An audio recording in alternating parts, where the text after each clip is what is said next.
And welcome to Catholics Coast to Coast. I am Ace McKay, where as we celebrate the holidays together, because Thanksgiving's coming quickly, we're spilling into Advent, and it is an awesome time of year, especially as we grow our faith and look for ways to connect deeper into our walk with God. So we'd like to take a spotlight on what's happening in those conversations at Podcast Central. When you go to EWTN.com/podcast, you can find all that you hear each week on Catholics Coast to Coast. And before we dive into this week's conversations, let's get our look at the Mass readings as we get our look at the Word on the Word. Last weekend, I made cookies with my sister. Nice. What kind of cookies? Chocolate chip, and they were delicious, but I had to go to the store first because we were out of flour. Oh, well, you know who else almost ran out of flour?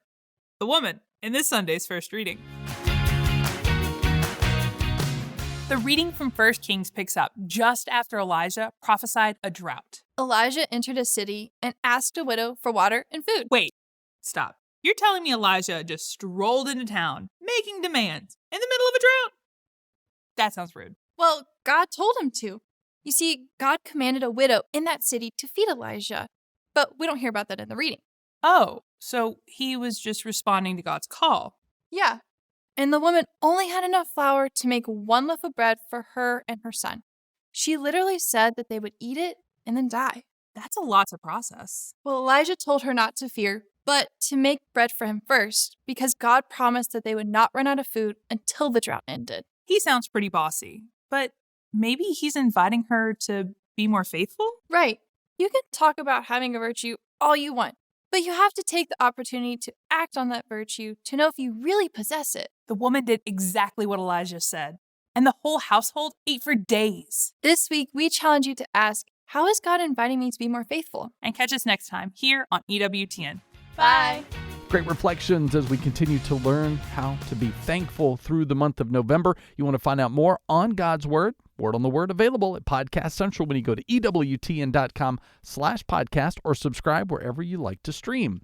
First conversations this week, checking in with the Magnificat, as from an early age, Holly Linger had a strong faith and a powerful encounter with God. And through the years and many circumstances, she had challenges in her faith that even led to a point where she really had a rediscovery of the healing words from Mother Teresa and Padre Pio. So she shares her story this week with the Magnificat on this week's Catholics Coast to Coast. Welcome to the Magnificat podcast. We are an international ministry to Catholic women.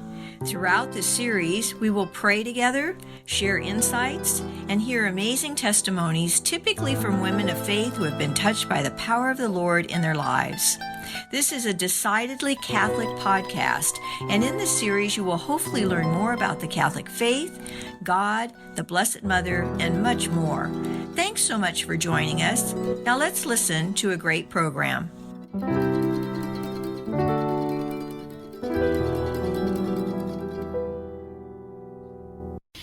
I was raised in a Catholic home.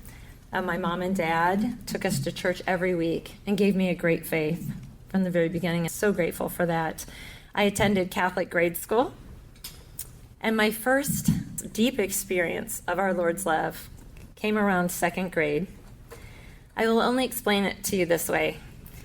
I had just finished my prayers, and I felt an intense love of God for me through our Blessed Mother. And I wouldn't know how much that would mean to me until later in life. When I was in 8th grade, my family experienced a tragedy where our next door neighbors and good friends of my parents were killed in a plane crash. And I remember thinking how quickly life can change. We had to move, and I had to switch schools. And I remember at that point in my life really praying a lot. I was kind of at that awkward phase of life where you're middle school to high school age, and I had to make all new friends. And I'm just grateful for the faith I did have at that time, because it helped get me through a lot of things that I was seeing that my parents were struggling with and that were going on in the home with children who had lost both parents.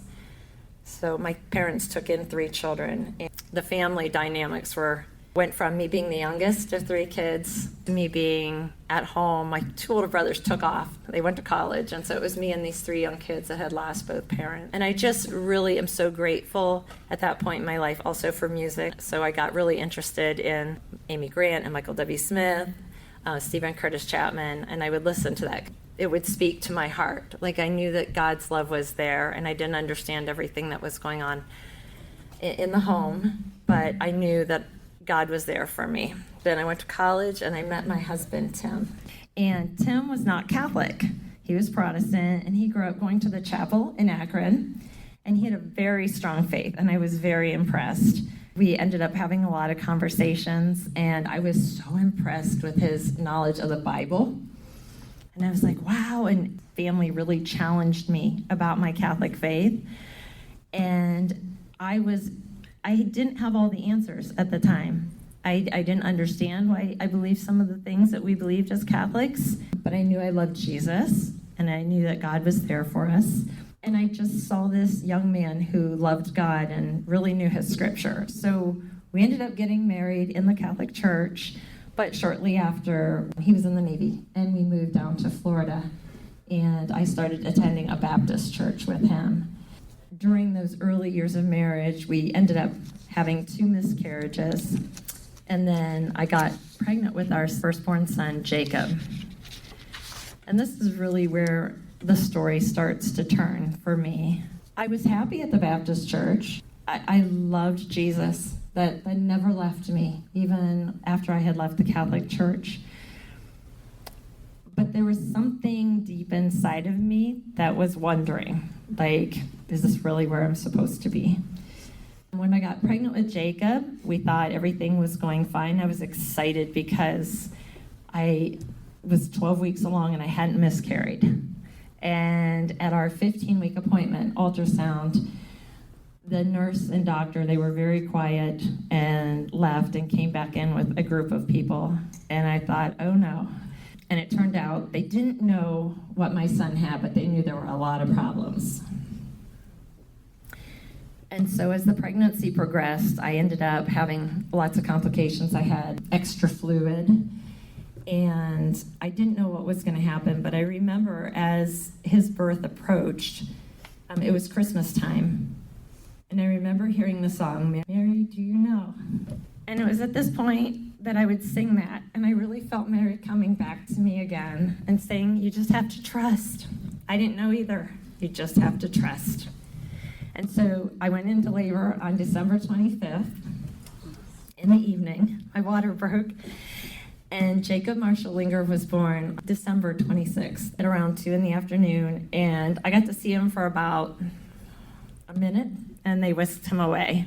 We knew after several weeks in the NICU that the doctors, they were perplexed. They still didn't know what he had. They were trying to figure it out. They were working with genetic specialists. This whole time I am going to the NICU and I'm visiting and spending as much time with him as I can. And there was this nurse that he had, and her name was Holly. And she had a book sitting on her table next to his little isolette. And it was Mother Teresa. And I was curious, and I asked her, I said, what are you reading? And she said, I love this book. Mother Teresa takes care of the poor and the sickly. And she said, I read this because it helps me to be able to do my job. And I admire her. And it was at this time that I started to have conversations with my husband about getting Jacob baptized. Now, at the time, Baptists, they don't baptize their children. And so I told Tim, I said, I've been praying about it, and I think we should have Jacob baptized. And he said, I agree, which shocked me. Like, I was not expecting that answer. And so we went and talked to the hospital chaplain. And the hospital chaplain that spoke with us had us fill out a form. He wanted to know our background. And I had put on there, I was formerly a Catholic, and my husband put on there he's Protestant. The day came where the chaplain came to baptize Jacob, and he shows up and he said, so I read your papers that you filled out, and he said, my good friend at the hospital here is a Catholic chaplain. He said, so I got holy water from him. So it was blessed Catholic holy water that Jacob was baptized with. And I just look back on that and I see God's hand in that situation. Jacob passed away when he was 3 months old, and it was hard, but I knew I had to keep trusting God. I didn't know exactly what was going to happen with our faith because Tim and I were both changing. So shortly after Jacob passed away, my husband, who had been in the Navy, he interviewed with a medical company, and he comes out of that interview, and I looked at him and I said, "We're moving so you can work for this company, aren't we?" And he said, "Yes." And it was in Minnesota. And I didn't know a soul in Minnesota. And all I wanted to do was go home and be near my mom and dad and family. But I went to Minnesota because that's the beauty of marriage. It's for better or for worse. And I saw the light in his eyes. And he said, "I feel called to do this job because it was a company that makes heart devices. And our son had had so many heart issues." So we moved to Minnesota. And shortly after, I discovered I was pregnant. And I was scared to death, I'll be honest. Our daughter, Katie, was born in May of 2000. And it was such a joy because it was a healthy pregnancy. And she was beautiful, and she's getting married next Saturday. Woo-hoo, another June wedding. But when we moved to Minnesota, we decided we would be Lutheran. So, because it wasn't Catholic and it wasn't Baptist, it was kind of in the middle, and they had sacraments and they baptized babies. My husband was not ready to be Catholic yet. God has his ways. We're at this Lutheran church, and probably about a month into attending there, the pastor of that Lutheran church gets up and stands there, and his whole homily, he decided, was going to be on this book he had read by Mother Teresa. And he holds it up, and it's the same book that had been sitting next to the isolette with the NICU nurse Holly. And so I ran out and bought the book. I was like, "Okay, Lord, I think I'm supposed to buy the book." And it was the Mother Teresa book that talks about, like, the fruit of silence is prayer, and the fruit of prayer is service. I was starting to feel that draw and that pull back to my Catholic faith, but I knew Tim wasn't ready yet. So I went out and I tried to buy some books that would help me understand. And one of the things I bought was the 3 volumes of the early church fathers.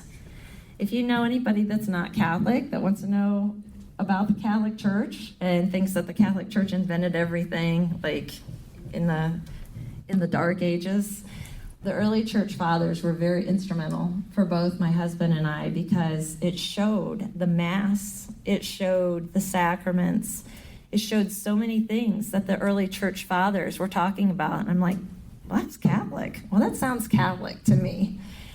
And so we attended the Lutheran church until we moved back to Ohio. Katie was 3 years old. We moved to Ohio. And I looked at my husband and I said, "I'll go to church wherever you want to go to church." I said, "But I'm going to Mass. So that means I'll be going to church twice every weekend if I have to." And he said, "Okay, I appreciate that." And so I started going to Mass, and he said, "Well, I'll go with you." So he started attending Mass with me.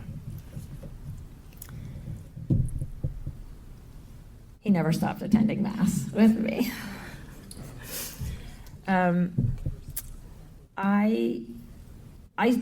It was so beautiful how I look back and I see how Jacob really was instrumental, how Jesus used that to show me the gift of baptism. And it's one of the initiation sacraments in the Catholic Church. But I didn't really appreciate, even though I had been baptized as an infant, I really didn't appreciate the gift of grace that we receive through the sacraments. And so the Lord was trying to show me the gift of sacraments. After I had Katie, and before we moved back to Ohio, I did have another loss. I got pregnant with a little girl, and her name was Sarah, and I delivered her at 22 weeks. I was induced. She had the same genetic issue. So it turns out that my husband and I have a 25% chance every time that we conceive that the child will have this genetic issue. Sarah fit, like, from her head to her little bottom, fit in the palm of my hands. That was the hardest loss for me because I didn't get to spend any time with her. She passed shortly after being born. And my mom came up and she sat by my bed and was there for me. So thank you, Mom. that one taught me mercy and forgiveness, and I realized that I had to go back to confession. I hadn't been to confession in forever. And to be honest, my memories of confession were, I hate confession. I'm scared to death, you know?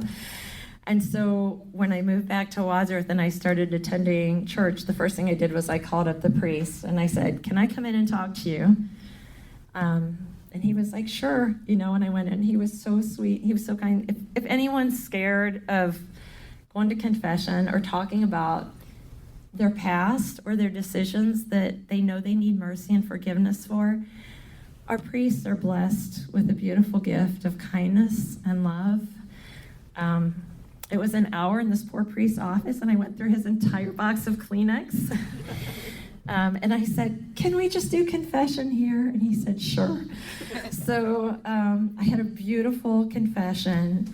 And, you know, he did tell me I shouldn't be, you know, he had asked me if I had been going to Mass, and I said yes. And he said, have you been receiving the Eucharist? And I said yes. And I realized that, you know, he was very gentle about it. But, you know, you really shouldn't have received until you had, you know, gone to confession. But it really taught me the beauty of when we receive the Lord and the Eucharist, it is so important that our hearts be clean.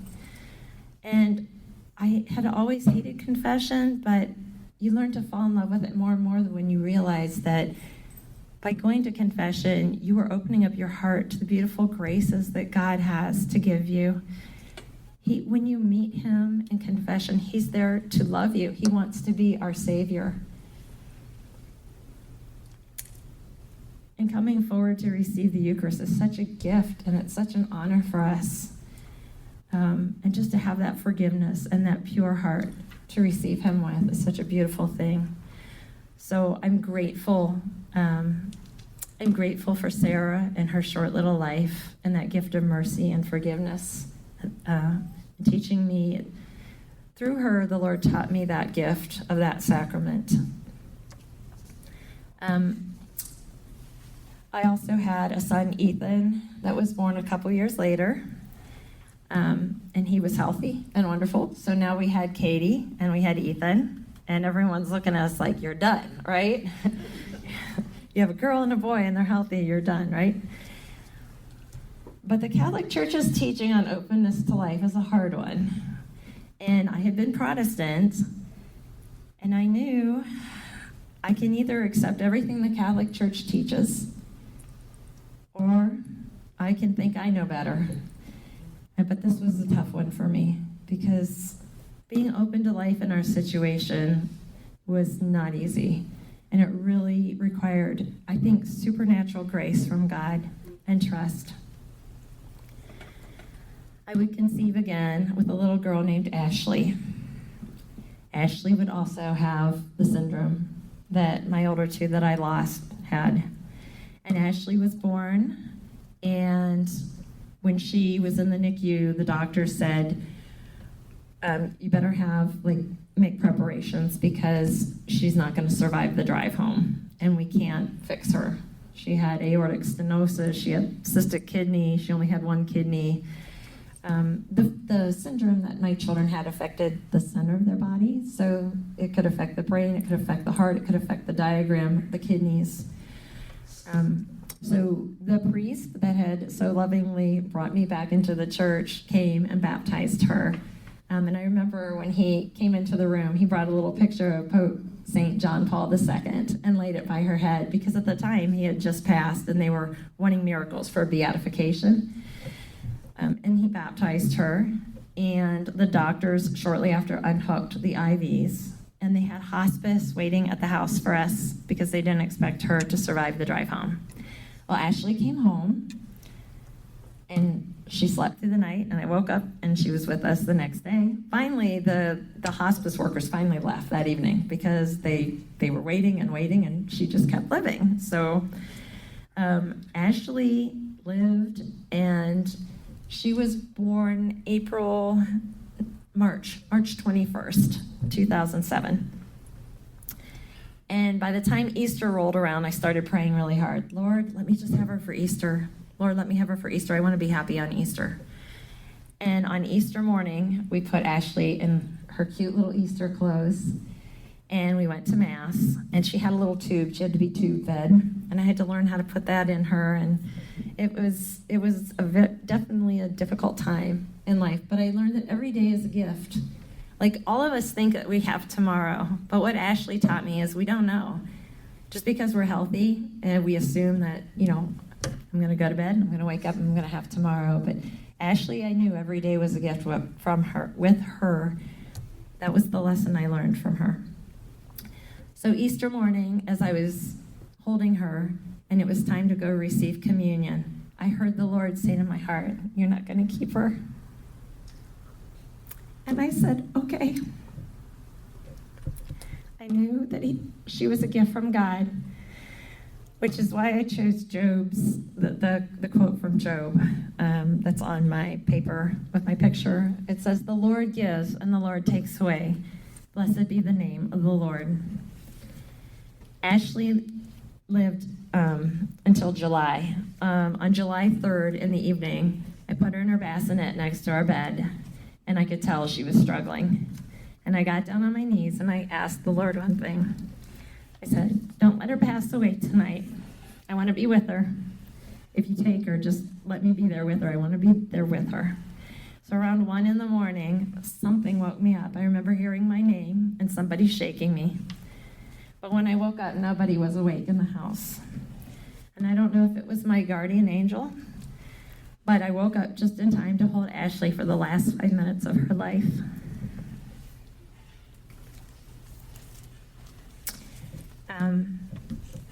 It was such a beautiful gift to me that God would answer that prayer and give me that time with her.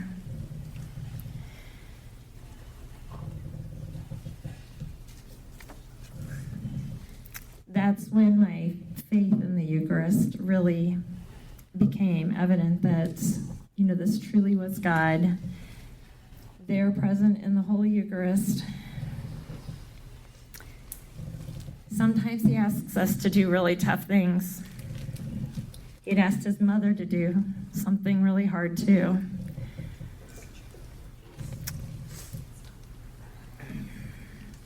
And sometimes we don't always understand why he asks us to do the things he asks us to do.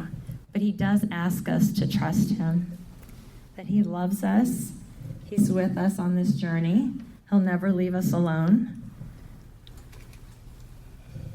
And his desire is to love us and to be loved. He wants us to love him. So on a happy note, when I made the choice to be open to life, I knew that it was going to be hard, but after Ashley passed, we had 3 more healthy children. We had Laura, Wyatt, and Isaac. And they were all 3 healthy pregnancies, no issues, no losses. And I'm so grateful to God for those blessings in my life. The last story that I want to share with you is something that happened to me a couple years ago. I really can't explain it. I'm going to try my best. We have our laundry room has cubbies for the kids. And with 5 kids, there's always a mess on the floor. So I go in and I'm trying to swap out stuff from the upper cubbies to the lower cubbies. And I had my husband in there mounting some new drying racks on the wall. And as I'm standing up on these cubbies, I didn't know it, but all the neighborhood kids had come in and thrown all their shoes behind, on the floor behind me. And when I stepped back to step down, I stepped on that pile of shoes, twisted my ankle, and fell, and injured my ankle. And I was in writhing pain, and I knew I had done something really bad to my ankle. And I had just signed up for this race and talked about 5 of my friends into this 5K race. It's called the Elephant Run, and it's an organization that takes baskets to families in the NICU or the hospital that have just recently lost a child through either stillbirth or early pregnancy loss or shortly after birth. So here I am, writhing in pain, thinking I just convinced all my friends to buy these tickets for this 5K. And my husband helped me up, and he got ice, and he's like, "That doesn't look good." And so I'm the type of person, I don't like to go to the hospital. I've had too much time in the hospital. So I'm like, I'm just going to kind of put some ice on it and nurse it. And if tomorrow morning it still hurts, I'll go to the Crystal Clinic and get it checked out. Well, around 1 o'clock in the morning, my husband comes over and he's like, I'm sleeping in the chair at this point because I couldn't find a comfortable way to lay in bed. And he's like, will you take some painkillers or something? He said, you're moaning and I can't get to sleep. So he went out into the kitchen and we have like a cabinet and he dug around for some Advil and brought it back to me with some water. And he also brought me some crutches because I said my ankle's like on fire. And he said, well, I went up to the attic. Our daughter did gymnastics, so we had crutches. And he put them next to the chair where I was sleeping. So the next morning I got up and I realized, I'm not going to be able to walk and I'm going to have to go to the Crystal Clinic. So my husband on his way out the door is like, let me know when you go what you need. If you need me to meet you someplace. He said, I'm going to go to work. And I said, okay. So as I go out to the kitchen, he was still like getting ready to leave. And I look at the counter and my counters were nice and clean. But there was this book laying there, and it was this brown book, and it was Padre Pio's Book of Healing Prayers. And I kind of looked at it, and at this point, nothing surprised me. So I told my husband, I'm like, where did this book come from? And he said, I don't know. He said, I was digging around for the Advil, and it fell out of the cabinet. So I opened up the book, and I thought, well, I'm gonna pick a prayer. I brought the book with me, by the way. So I picked a prayer out of there that was for physical healing. And the homily that past weekend just happened to be about, can we believe that miracles can still happen? That had been the homily that Sunday. And so I put there was this little like brown round cloth piece that was laminated on the front cover of the book, and it's a relic from Padre Pio. So I just laid it on my ankle, and I'm kind of like bent over, like trying to read the book and hold this thing on my ankle. And all I can tell you is I felt a lot of warmth in my ankle, and I leaned the crutches against the counter and started walking and was like, what? Like, my ankle doesn't hurt. And so my husband called 2 hours later, and I said, I think I was healed. And he's like, really? And I said, yeah. I said, but I'm going to go do a workout. Just to be sure, because I don't think, like, I can't believe this. And so I tell this story because I ended up talking to a priest about it. And I'm going to share my heart with you about this. I'm going to be honest. I was kind of mad at God. And I told this priest, I said, why would God heal my ankle and not one of my babies? And he looked at me and he smiled and he said, you need to go talk to Jesus about that. And I did. And what I heard was, it wasn't about you. It wasn't about you. That made no sense to me. Okay, it's not about me. Experiencing the power of the sacraments. Great stuff from Holly Linger on this week's podcast with the Magnificat. You want to find out more on that or previous episodes. Easy to find when you go to Podcast Central, EWTN.com/podcast.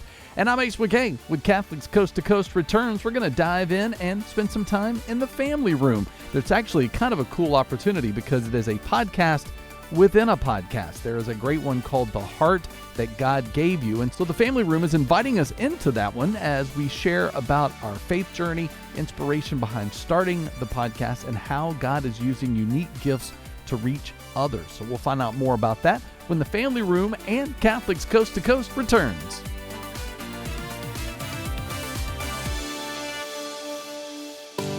If it's central to the faith, you can find it on EWTN Podcast Central, featuring the best of EWTN radio, as well as faith-filled podcasts from our friends and affiliates across the nation, all in one place, all free. The destination for great Catholic audio programming is EWTN Podcast Central. It's like podcast heaven. Visit EWTN.com/radio/podcasts today. Welcome into the family room, everybody. I'm John Gordon, and I'm here with my co-hosts, Mari Cleveland. Mari, how are you? I'm good, John. and my sound-alike, but to his good fortune, not look-alike, partner, Craig Wiesmeyer. John, I'm looking more like you every day, unfortunately, for both of us. But yeah, all's good, brother. I appreciate it. Thanks. Good. Well, we've got a really great show today. I think we always have great shows, but we're going to talk today about something that I've just seen like an awakening of the spirit, almost might be a way to think about it. There's just like people in positions and roles that you don't anticipate really being on fire, who are catching fire and sharing the fire. I mean, what do you guys think? I mean, yeah, especially young people. And I think we've had a run, and we were talking before we got started today, we've had a run of young people on, and which I find great hope and encouragement that the Holy Spirit is coming and really catching the hearts of our young people and drawing them closer to Him in beautiful ways. And our young people are so confident and technologically savvy and all that, so that they're actually starting to impact people farther afield than normally they would, not just in their neighborhoods, but their scope is getting larger and larger. And that's what we need. We need people who can reach the whole world for God. And I think that's one of the people we're going to meet today. Yeah. Yeah, no, I agree. I mean, we keep talking about it as an elder generation. You look backwards, and what you see in the media and you see in the public square is not exemplary of what we would want, and it certainly, I don't think, is representative of what's really out there. And when you see people, young people, that are not only on fire, but in a Catholic sense, because this doesn't fit a lot of this doesn't fit a profile of young people from a standpoint of it is a little stricter. You are called a holiness that others may not be. And I think to have a Catholic perspective from young people, I think it's amazing. And I think, Mari, to your point, they're far outreaching anywhere we would because of social media and because, frankly, they're more bold than I was at 22, 23, 28 years old. And, so I appreciate that. Sharing their faith. Okay, so I'm very excited because, and I've got to be careful because I'm going to call her sweetie or honey, and she's going to call me Miss Mari because we've known each other for a long time. So she doesn't have to call me Miss Mari anymore. She's all grown up. And so I want to introduce you guys to Amelia Bilski. And Amelia, I've known since she was, I guess, a sophomore in high school, I think. Yeah, long time. Yeah. Yes, she is an Atlanta native, and she went to Blessed Trinity with my kids and played softball with my daughter, and is also the confirmation sponsor of my daughter. So I kind of know her heart of it, which is wonderful. She's also a graduate of LSU, and she was a Life Teen missionary for 3 summers. Life Teen loved her so much that they actually sent her all over the country as a Life Teen missionary. And she currently teaches freshman theology in Louisiana at Mount Carmel Academy. And I'm laughing because Amelia and Lily's softball coach was their theology teacher freshman year. So it's pretty cool that Amelia is doing what Coach G did as well. So God is just, I'm sure, just laughing, and it's so fun.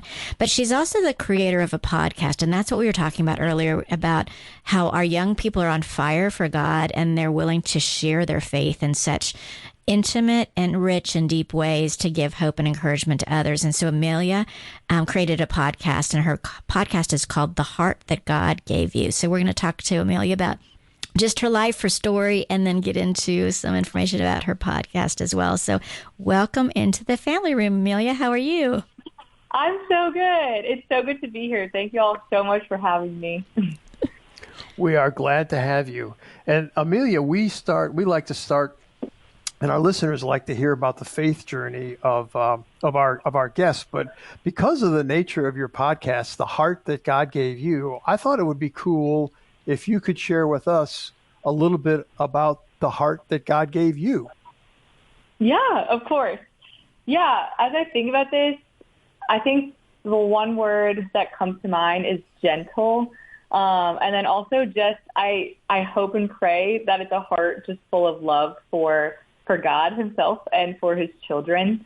One time my spiritual director we like to pray with like the garden a lot and just imagery of the garden. And she was talking to me about just like my heart and like being like a tree with like a bunch of branches that just like allows just like souls to rest.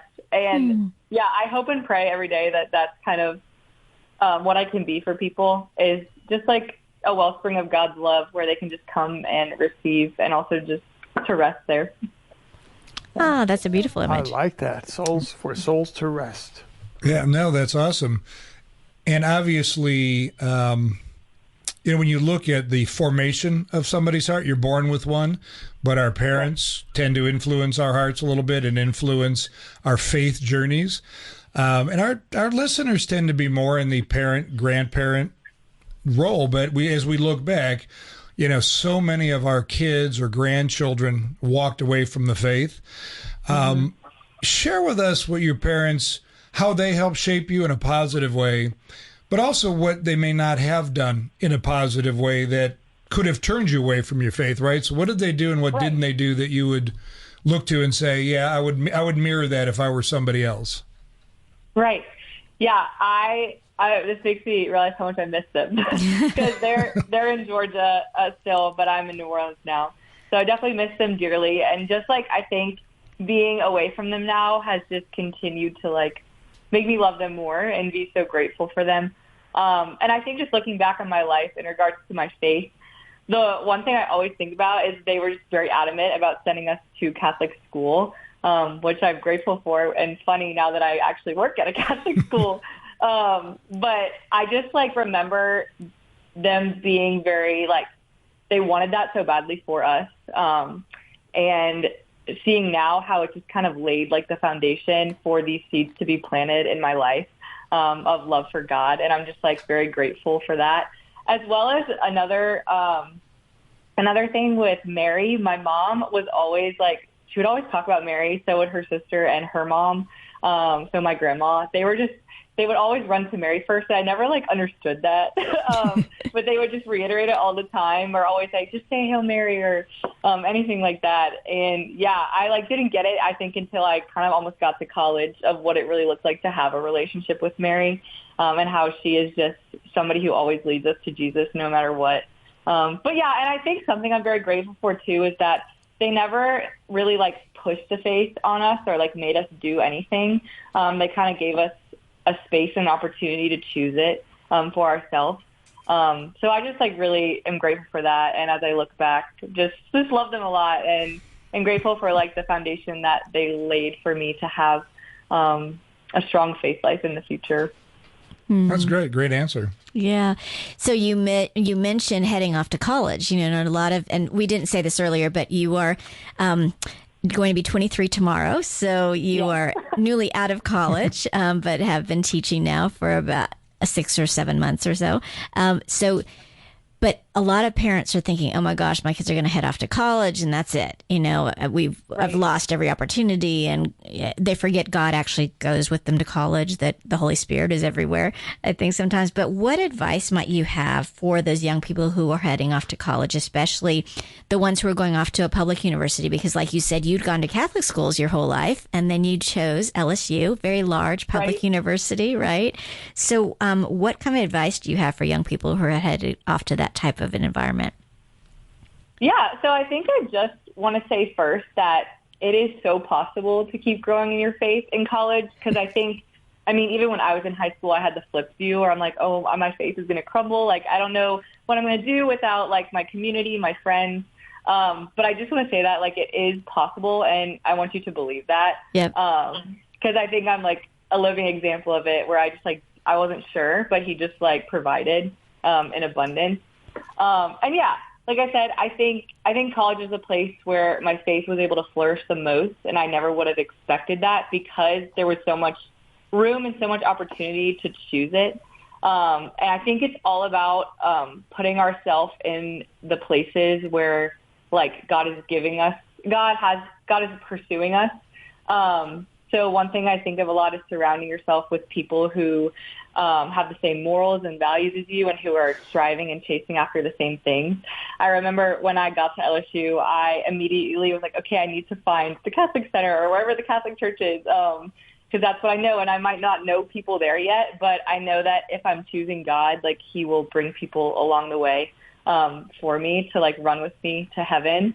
Yeah, so just I think a very practical thing is like when you go off to college, just like look for people who are striving after the same things as you, for goodness, for holiness.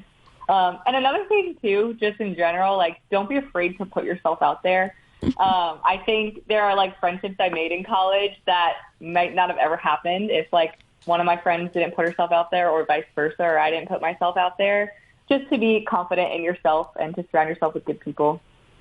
Good words. Thank you. Rock solid advice. If you're liking what you're hearing, folks, you're in the family room, and we're here with Amelia Bilski, and we're talking about a podcast. We haven't gotten all the way there yet. We're talking about a podcast that she does, The Heart That God Gave You, and it's just opening a lot of doors. Your last comment, Amelia, was go ahead and put yourself out there, and really that doesn't mean anything but open up your heart a little bit, right? So when you think about staying in the college theme for a second, when you headed off to college, you did some very specific things to stay connected correctly. What changed in your faith, or how did your faith change based on your college experience? I think the one thing I think about is it kind of just became like more real to me. In my high school experience, I think my faith life was a lot of going through the motions and trying to be perfect. I've been a perfectionist my whole life, and especially I saw that in my faith life in high school. I just wanted everybody to see that, like, I was holy, I was doing the right thing, which, like, wasn't the case all the time. But I wasn't, like, I was afraid to, like, be vulnerable with, like, people and with God. So I think when I got to college, that kind of was just, like, all stripped away.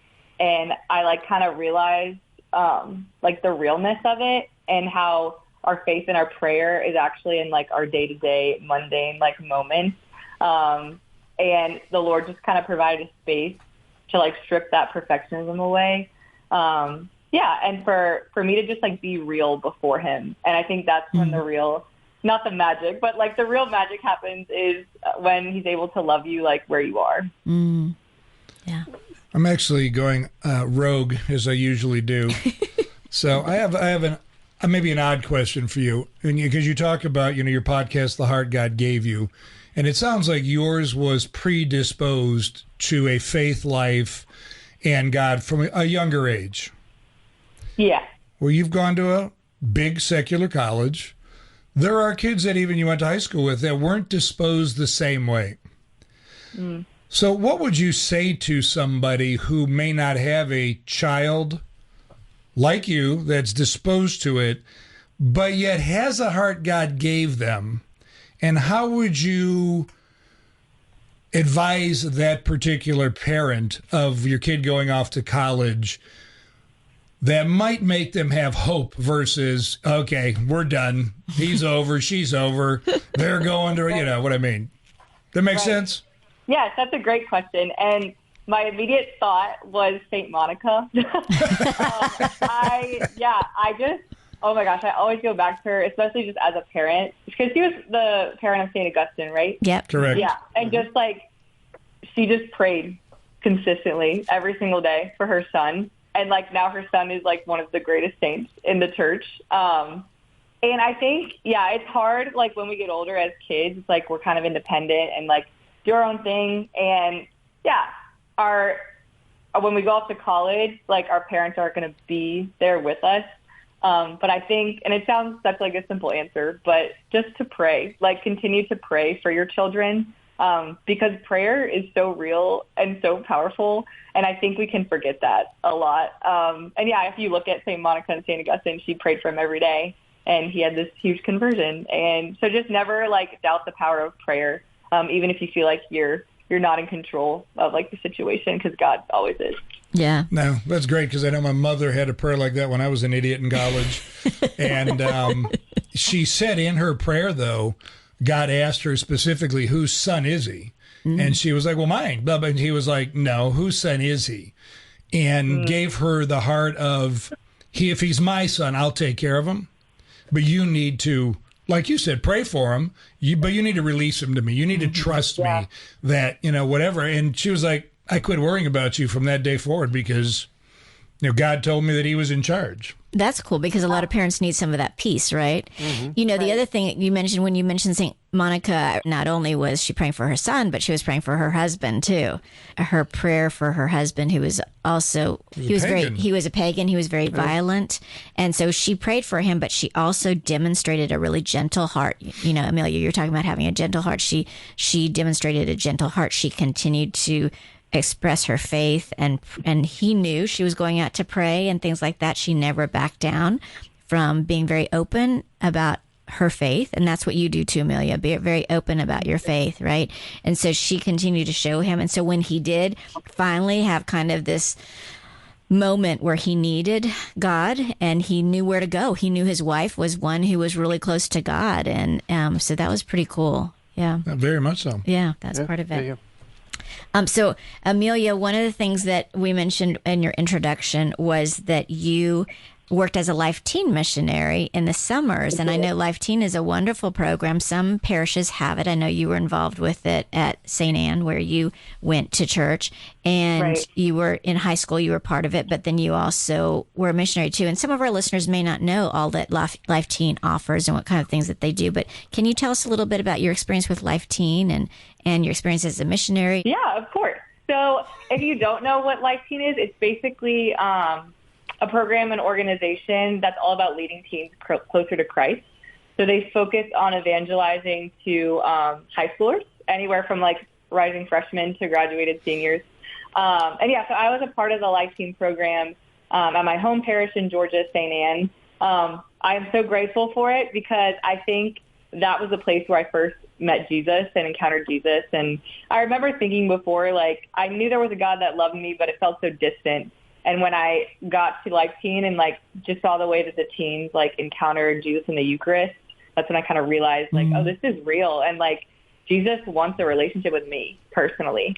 So I'm so very grateful for that. And then when I graduated high school, went to college, I was able to serve as a missionary with Life Teen for 3 summers. So they have like multiple camps around the country, 2 in Georgia. And yeah, you basically go and you live into a summer of prayer, community, and discipleship for however long you're there. I was there for 6 weeks. There are some missionaries who are there the whole summer.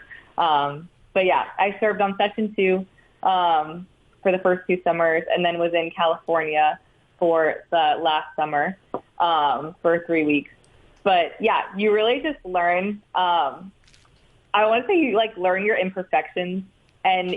But you learn how to like rely on God in that, and allow him to provide the grace for you to like evangelize to these teens. Because basically the teens will come to camp as parishes for a week, and you get put on a parish. And so you walk with them in their faith journey. And you just like let them know like they're not alone in like what they're going through.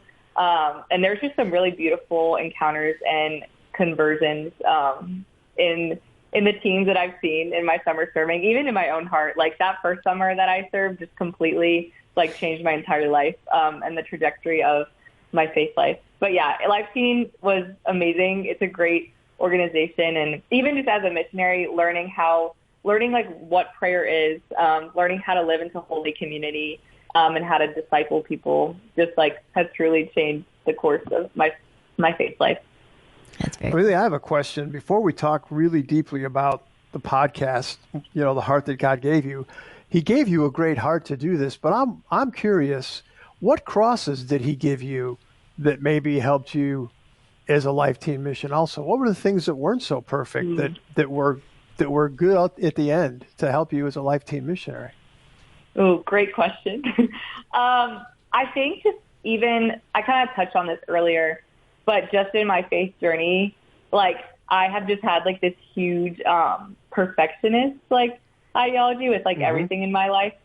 So I think coming to camp that first summer as a missionary, I was kind of coming in with a lot of that and just like carrying that cross and like putting on these masks of like, oh, being perfect, being holy enough. But like, yeah, just I think what was able to make me a better missionary was the Lord kind of like stripping that away. And be like, no, you're not perfect and it's okay. And like, actually these teens need to see that like, you're not perfect because they're going to look at you and be like, oh, like you struggle too.